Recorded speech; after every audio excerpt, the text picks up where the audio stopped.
Graça e paz, queridos. Hoje é dia 7 de abril de 2021 e está marcado para hoje, às 14 horas, a partir das 14 horas, o julgamento de algumas ações no Supremo Tribunal Federal que visam validar ou não a decisão de alguns prefeitos e governadores de editais que restringem ou proíbem as atividades religiosas nas suas cidades ou estado durante esse tempo de pandemia da Covid-19.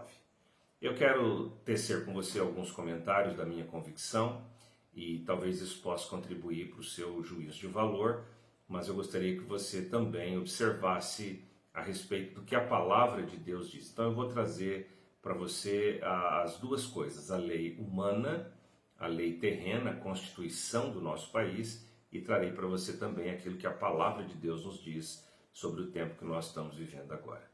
Eu acredito particularmente que nós não estamos numa batalha entre aqueles que têm fé e aqueles que não têm, não estamos necessariamente baseados numa batalha em que Deus está lutando contra o diabo, e se as igrejas forem de fato proibidas de abrirem as portas, então que nós fomos derrotados e as nossas orações não tiveram valor.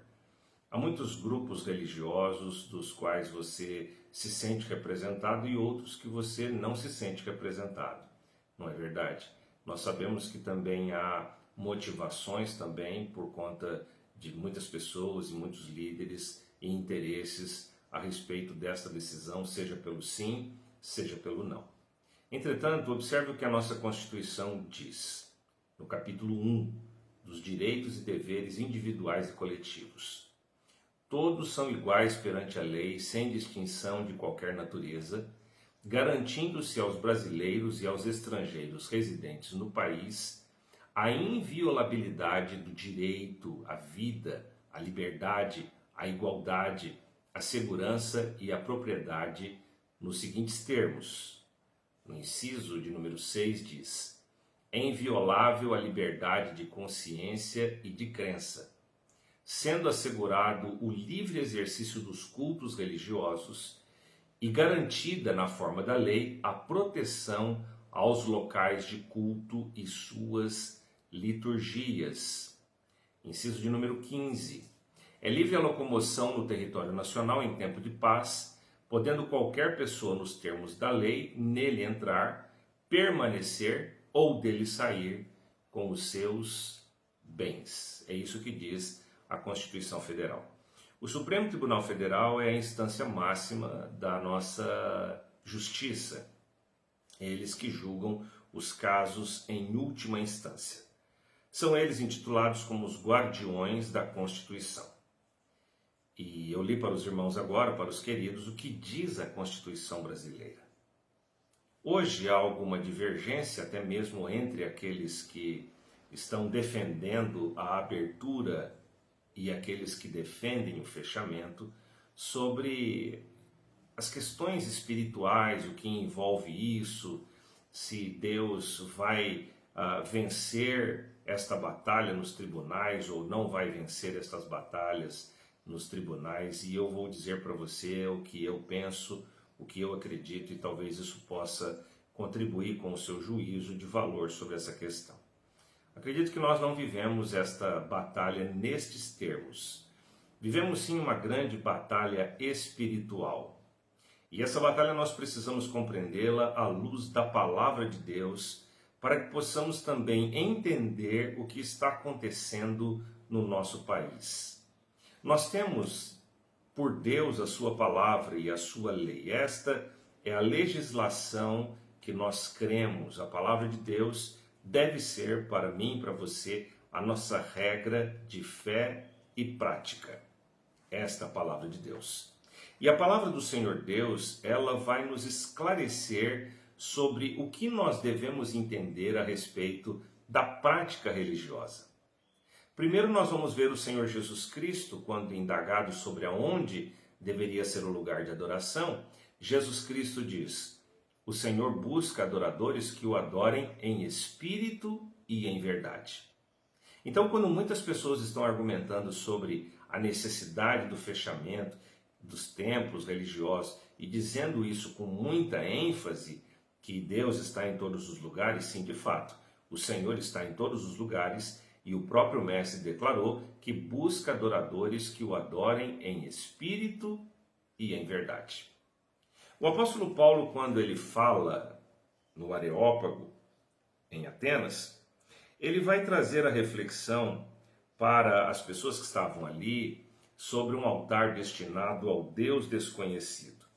E é interessante que nesta passagem, neste discurso que o apóstolo Paulo faz ali, no capítulo 17, ele também vai falar a respeito deste Deus a quem nós servimos. Ele diz a partir do versículo 24: o Deus que fez o mundo e tudo que nele existe, sendo ele Senhor do céu e da terra, não habita em santuários feitos por mãos humanas, nem é servido por mãos humanas como se de alguma coisa precisasse, pois ele mesmo é quem a todos dá a vida, respiração e tudo mais. De um só fez toda a raça humana para habitar sobre toda a face da terra, havendo fixado os tempos previamente estabelecidos e os limites da sua habitação, para buscarem a Deus, se porventura tateando o possam achar, bem que não está longe de cada um de nós. Palavra do apóstolo Paulo, quando ele fala a respeito do que eles intitulam o Deus desconhecido. Paulo diz que o Senhor não habita em templos feitos por mãos humanas e ele não precisa disto. Mas quando nós olhamos para este tempo e somos restringidos a ir ao templo para adorar, nós nos sentimos incomodados. E olha, não é porque nós temos leis que deveriam nos garantir isto, mas porque nós somos restringidos da nossa liberdade individual e também da nossa liberdade coletiva. A Igreja do Senhor Jesus, em todo o tempo, ela sempre teve um papel de colaboração com a sociedade, com a humanidade, não apenas no que diz respeito ao anúncio e à pregação da palavra de Deus. Mas a Igreja sempre teve um papel importante na sociedade, contribuindo para o seu crescimento, contribuindo para as questões sociais, contribuindo para o apoio às pessoas, para a educação. Então, em todo o tempo, a Igreja sempre contribuiu, não apenas no sentido de dar ao homem o entendimento das coisas espirituais, o descanso no Senhor, dar ao homem o direcionamento em Cristo Jesus e a busca e a certeza absoluta de salvação eterna, como também a Igreja sempre viu o homem como um todo, um indivíduo que precisava ser amado, cuidado espiritualmente e também materialmente. Mas o que está acontecendo agora e que incomoda o nosso coração? Incomoda o nosso coração, queridos, o fato de sermos restringidos, obrigados, impedidos de estar no templo. Uma coisa é sermos chamados a contribuir de forma sensata para um momento delicado no qual vive a nossa nação. A outra coisa é sermos restringidos, proibidos e cerceados por aqueles que nos governam. Eu acredito, meus irmãos, que nós estamos vivendo um momento em que a igreja não deve se ater ao fato de que se vamos ou não abrir as portas. Mas devemos nos ater ao fato de que a palavra de Deus se cumpre, que os dias do Senhor se aproximam. Nós devemos nos ater para o fato de que os homens não estão necessariamente batalhando, guerreando contra nós, porque a palavra de Deus nos diz que a nossa luta não é contra carne e sangue, e sim contra os principados e potestades nas regiões celestes. Estas decisões que poderão ser tomadas hoje sobre abrir ou não os cultos podem ter ou não relevância no que diz respeito à questão da locomoção. De alguma forma podem autorizar os cultos, mas como decisões outras já têm sido tomadas no sentido de autorizar os governantes a violar a própria Constituição, que é clara, os cultos e os templos podem ser abertos e os nossos governantes podem restringir a nossa locomoção, de modo que nós não poderemos acessar aos templos. Particularmente, a orientação que eu posso dar aos membros da igreja, onde Deus tem me permitido servir, e a outras pessoas, é que neste tempo de pandemia, todos nós precisamos tomar cuidado conosco, com os nossos queridos e com os demais. Portanto, é uma obrigação irmos à igreja, porque lá encontraremos o Senhor? Não. O Senhor está em todos os lugares. É bom estarmos na igreja com os nossos queridos, louvando, cultuando, ofertando, exaltando o nome do Salvador, aprendendo, tanto adultos como crianças, é um privilégio para nós. Mas nós também sabemos o momento de fazer e não fazer. Nós precisamos ser pautados pela palavra de Deus quando diz: todas as coisas me são lícitas, mas nem todas as coisas me convêm.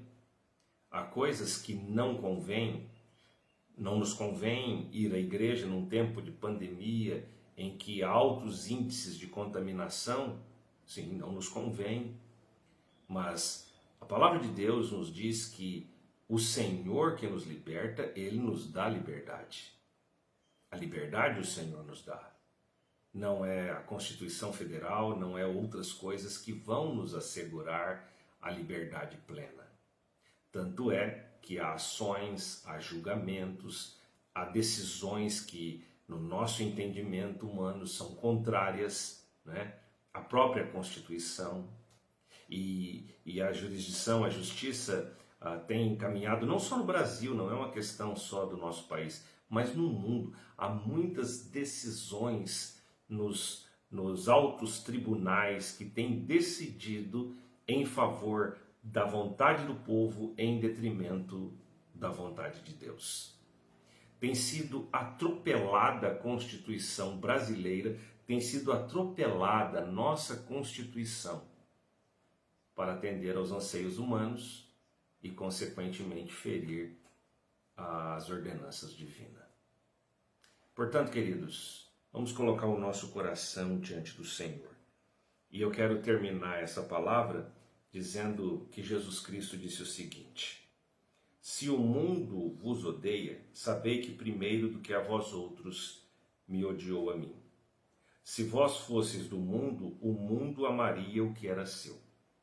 Como todavia não sois do mundo, pelo contrário, dele vos escolhi, por isso o mundo vos odeia. Lembrai-vos da palavra que eu vos disse: não é o servo maior do que o seu senhor. Se me perseguiram a mim, também perseguirão a vós outros. Se guardaram a minha palavra, também guardarão a vossa.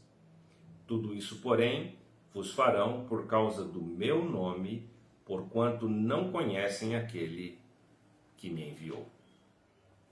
Acredito que este não é apenas um fato isolado.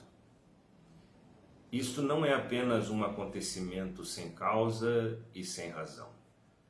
Eu quero mais uma vez reiterar que eu não estou defendendo que as pessoas devem ir à igreja a todo custo e a toda prova, porque Deus está lá, porque Deus está aí onde você está e você pode falar com Ele aí.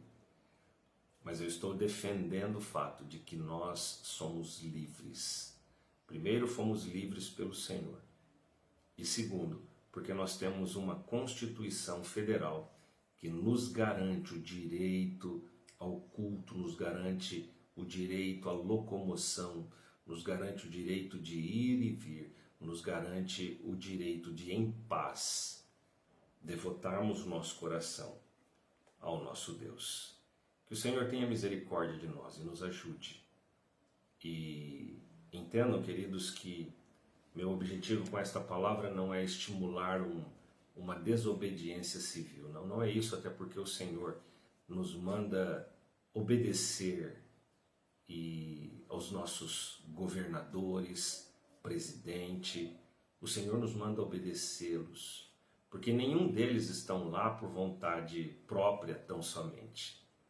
A palavra de Deus nos diz que se eles estão lá é porque o Senhor permitiu que assim fossem constituídos.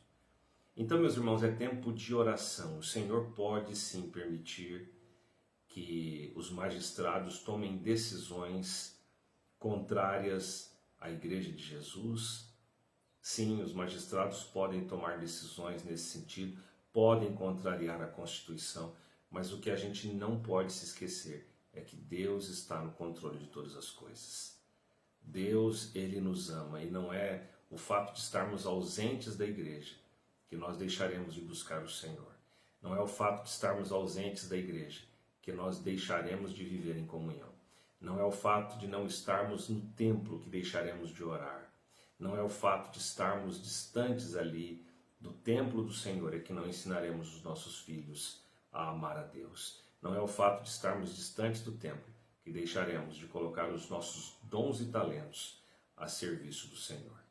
Então, queridos, vamos orar, porque a palavra de Deus diz que quanto mais os dias passam, mais se aproxima a volta do Senhor. Ele está voltando, e o Senhor Jesus deseja encontrar a sua igreja firme, a sua noiva.